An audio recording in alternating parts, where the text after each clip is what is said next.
नमस्कार दोस्तों, आपका स्वागत है हमारे YouTube channel legal cell official पे। दोस्तों, आज हम एक बेहद ही गंभीर जानकारी हम आपके लिए लेके आए हैं। अक्सर आपने देखा होगा, आप या आपका ही कोई मकान शहर में या कहीं भी है तो लोग किराए पर लेने आते हैं। लेकिन आपको शायद ये जानकारी नहीं है कि यदि आप मकान किसी को किराए पर दे रहे हैं तो उसके लिए आपको रेंट एग्रीमेंट करवाना बेहद ज़रूरी है। कारण उसका ये है कि मान लीजिए कि आपने मकान किसी को किराए पर दे दिया है और वो किराया नहीं दे रहा है, या आपके मकान में कोई तोड़फोड़ कर रहा है, या आपसे आए दिन कोई ना कोई विवाद हो रहा है, या उसने किराए के मकान में किसी दूसरे किराएदार को भी अपने साथ रख लिया है। ऐसी स्थिति से बचने के लिए आपको रेंट एग्रीमेंट कराना बेहद ज़रूरी है। अब रेंट एग्रीमेंट देखिए दो तरह के होते हैं। एक तो होता है कि आप रेंट एग्रीमेंट 100 रुपये के स्टैम्प पे नोटराइज होता है, उसको बनवा लीजिए। दूसरा होता है रजिस्टर्ड रेंट एग्रीमेंट होता है, यानी कि आपने जो पोर्शन किराए पर दिया है उसका जो किराया होता है वो उसका 4% जो है उसमें स्टैंप लगता है, और वो आप रजिस्ट्रार ऑफिस में जाइए, वहाँ पे बाकायदा रजिस्टर्ड होता है। और इसका ये जो रजिस्टर्ड एग्रीमेंट होता है ये 3 साल के लिए और 5 साल के लिए होता है। तो होता ये है कि जो 3 साल का किराया होता है उसका 4% जोड़ के एक एवरेज निकाल के स्टैंप लगता है, या अगर 5 साल के लिए बनवा रहे हैं तो उस हिसाब से लगता है। अब रेंट एग्रीमेंट में क्या क्या चीज़ें होनी चाहिए ये भी मैं बता दूं आपको। रेंट एग्रीमेंट में पहले तो आप जिसको आप किराए पर दे रहे हैं उसकी आप पूरी जानकारी कर लीजिए कि वो कहाँ का रहने वाला है, और उसके पास वो आपका मकान किराए पर ले क्यों रहा है, परिवार वाला है या नहीं है। इन सब चीज़ों की जानकारी आपको रखना बेहद ज़रूरी है, इसलिए कि इनकेस मान लीजिए कि वो अभी आपके शहर में किसी जॉब में रह रहा है और उसने किराए पर मकान ले लिया है और रहने वाला वो कहीं और का है, किसी दूसरी जगह का है।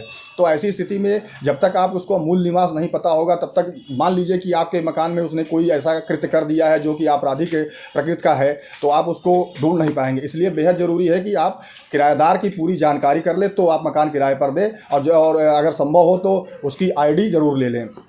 दूसरी चीज़ ये है कि जब भी आप मकान किराए पर दें तो आप एक किराया निश्चित कर लीजिए। किराया निश्चित करने के बाद उसमें कितना वो आप अगर एडवांस ले रहे हैं तो कितना एडवांस ले रहे हैं, किराया किस डेट को दिया जाएगा, बिजली का बिल अगर वो अलग से देगा तो वो कब देना रहेगा, और इन सारी चीज़ों को आप उस एग्रीमेंट में ज़रूर दिखाइए, इसलिए कि आगे भविष्य में आपका किराएदार से कभी विवाद ना हो। और हाँ, एक दो चीज़ें और है, जैसे कि आप मकान का कौन सा पोर्शन किराए पर दे रहे हैं, ग्राउंड फ्लोर दे रहे हैं, फर्स्ट फ्लोर दे रहे हैं, सेकंड फ्लोर दे रहे हैं, इस बात का भी उल्लेख आप जरूर करें रेंट एग्रीमेंट में।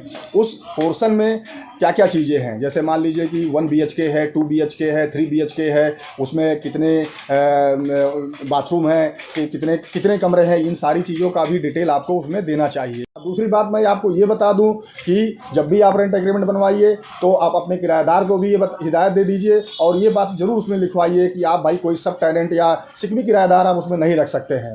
दूसरी, और उसके बाद आप ये क्लॉज ज़रूर डालिए कि यदि कोई तोड़ फोड़ आप हमारे मकान में करते हैं तो बगैर हमसे पूछे आप नहीं करेंगे। उसके बाद मेन चीज़ ये होती है कि जैसे मान लीजिए कि आपका मकान मालिक जो और किराएदार के बीच कोई विवाद हो जाता है, ऐसी स्थिति में एक क्लॉज ये भी होता है कि यदि मकान खाली करवाना होगा तो 1 महीने पहले आपको मैं नोटिस दूंगा। ये चीज़ें आपको उसमें लिखवानी चाहिए। किराया जो रेंट एग्रीमेंट होता है, जो नोटराइज होता है, वो मात्र 11 महीने के लिए होता है। 11 महीने बाद यदि आपका और किराएदार के बीच संबंध अच्छे हैं तो आप चाहे तो उसको दोबारा से बढ़ा सकते हैं।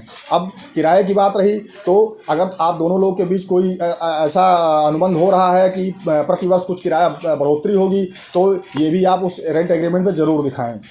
तो दोस्तों, कोई भी मकान आप किराए पर देने से पहले इन सारी चीज़ों का ध्यान रखें, नहीं तो आगे आपको दिक्कत हो सकती है। और हाँ दोस्तों, रेंट एग्रीमेंट में एक आखिरी क्लॉज ये ज़रूर डालिए कि यदि कोई विवाद होता है, जैसे मान लीजिए कि आप लखनऊ के या कहीं किसी भी ज़िले के रहने वाले हैं, आप वहाँ मकान किराए पर दे रहे हैं, तो यदि आपके और किराएदार के बीच कोई विवाद होता है तो उसका जुरिडिक्शन जिस ज़िले में आप रह रहे हैं उसी ज़िले में ही रहे। जैसे मान लीजिए कि आप लखनऊ में रह रहे हैं, आपने लखनऊ में किराए पर मकान दिया है, तो ये क्लॉज ज़रूर आप डालिए कि यदि किराए का कोई विवाद होता है या किराएदार से कोई भी किसी भी प्रकार का विवाद होता है तो आपका जो जुडिक्शन बनेगा वो लखनऊ बनेगा।